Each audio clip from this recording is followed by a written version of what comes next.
Sometimes the biggest miracles don't come from hospitals, expensive machines, or powerful people. They come from quiet acts of kindness, from people the world barely notices. This is one of those stories that starts small, almost invisible, and ends with lives forever changed. By the end of this story, you might find yourself wiping away tears and wondering how something so simple could mean everything to someone else. Before we begin, if you enjoy emotional, real-life inspired stories that restore your faith in humanity, please subscribe to the channel, like this video, and share your thoughts in the comments. Your support helps your channel name continue bringing powerful stories of kindness and hope to people around the world. Now let me tell you this story. On the edge of a busy American city, tucked between a closed diner and an abandoned laundromat, sat a small auto repair shop. The paint on the sign was peeling, and the windows were stained with years of grease and dust. Most people drove right past it without a second glance.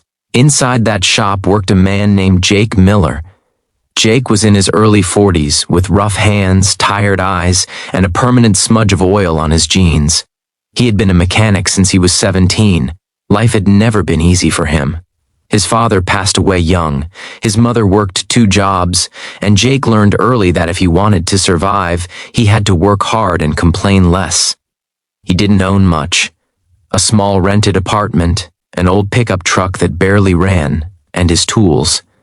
But what Jake did have was a good heart, even if the world rarely rewarded it. One rainy afternoon, a sleek black luxury car pulled into his lot. It looked completely out of place among the rusted sedans and old trucks. The car stopped suddenly, steam rising from under the hood. Jake walked out, wiping his hands on a rag. The driver's door opened, and a woman stepped out. She was elegant, dressed in a simple but expensive coat, her hair neatly pulled back. But, despite her appearance, her face showed exhaustion and fear. In the back seat, a young girl sat quietly in a wheelchair. Jake noticed her immediately. She couldn't have been more than 10 years old. Her legs were thin and still, her hands resting gently in her lap. Her eyes were bright but tired, like someone who had spent too much time in hospitals. "Can you help us?" the woman asked, her voice shaking slightly. "The car just stopped, and my daughter needs to get home." Jake nodded. "Let me take a look." As he lifted the hood, rain dripped down his neck. The engine was badly overheated, a damaged hose, a simple fix for someone like him, but not cheap if replaced with original parts. As Jake worked, he overheard the girl speaking softly. "Mom, I'm sorry," the girl said. "I know this car costs a lot." The woman smiled and brushed her daughter's hair back. "Sweetheart, you never apologize for something you didn't choose." Jake felt something tighten in his chest. When he finished checking the damage, he closed the hood. "I can fix it," he said, "but it'll take a couple of hours." The woman looked relieved. "Thank you. Please, whatever it costs, well pay." Jake hesitated. He glanced at the girl again. "What's your name?" he asked gently. "Lily," she replied, smiling. "And what happened to your legs, Lily?" Jake asked carefully. She looked down. "I was born this way. Doctors say I might never walk." Her mother turned away, tears welling in her eyes. Jake swallowed hard. He had seen a lot of broken things in his life, cars, engines, people. But something about Lily stayed with him. While waiting for the engine to cool, Jake brought them inside the shop, giving Lily an old rolling chair to sit more comfortably. He offered them coffee and a blanket. The woman introduced herself as Sarah. As they talked, Jake learned the truth. Sarah's husband was a billionaire tech investor. On paper, they had everything. Mansions, private jets, the best doctors in the country. But none of that had helped Lily walk. Sarah admitted she felt helpless.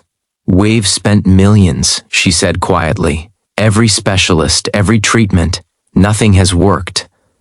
Lily watches other kids run, and I can see the pain in her eyes every day. Jake listened in silence. A memory flashed in his mind. Years ago, his younger brother had been in a terrible accident. Doctors said he would never use his arm again. But an old physical therapist, someone nobody talked about, had tried something different. Simple exercises, patience, belief. His brother regained movement. Jake didn't say anything at first.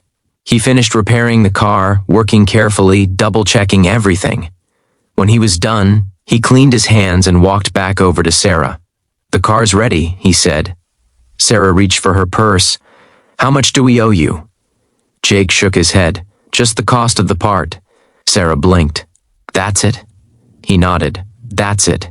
She insisted on paying more, but Jake refused. Then, hesitating, Jake spoke again. "I'm not a doctor," he said slowly, "but I know someone who helped my brother years ago.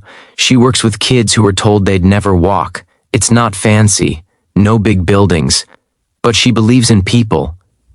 Sarah froze. "Do you think—" Her voice broke. "Do you really think she could help Lily?" Jake shrugged. "I can't promise a miracle, but I believe kindness opens doors medicine sometimes can't." Sarah knelt beside Lily, tears streaming down her face. "Would you like to try, sweetheart?" she asked. Lily smiled. "Yes, Mom." Jake wrote down the address and handed it to Sarah. Weeks passed. Jake returned to his routine, fixing cars, long days, little money. He assumed he would never hear from them again. Then one morning, a line of black SUVs pulled up outside his shop. Jake stepped out, confused. Sarah stepped out of one of the vehicles, her face glowing. Lily followed, standing, holding onto a walker. Jake's breath caught. "She took her first steps yesterday," Sarah said, crying openly now. "The therapist you sent us to, she changed everything." "Lily is walking." Lily looked up at Jake.